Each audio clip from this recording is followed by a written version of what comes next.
अब इधर ध्यान दो आप लोग, इधर ध्यान दो। T1 क्या है? Surface tension between solid liquid interface. T2 क्या है? Surface tension between solid and air interface. T3 क्या है? Surface tension between liquid and air interface. ठीक है, अब अगर हम ये डायग्राम बनाएंगे फिगर 2.20 वाला,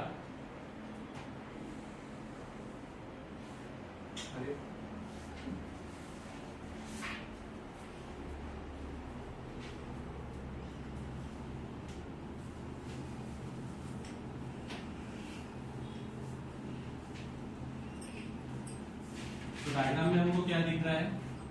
पहली बात तो ये है कि जो टेंसाइल फोर्स होता है, अब तुम सरफेस टेंशन की भी अगर बात करोगे, सरफेस टेंशन तो मतलब क्या है? सरफेस पे जो टेंशन क्रिएट हो रहा है उसको बोलते हैं सरफेस टेंशन, बराबर।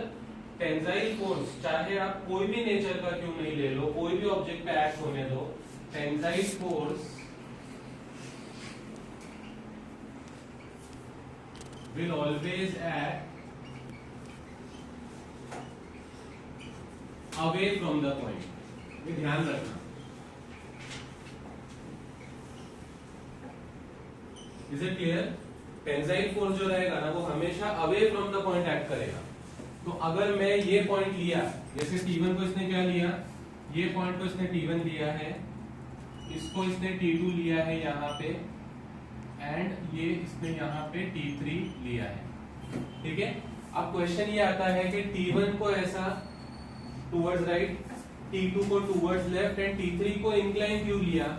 T3 को भी तो हॉरिजॉन्टल ले सकता था ना ये, बराबर। अगर T1 हॉरिजॉन्टल है, T2 हॉरिजॉन्टल है, तो T3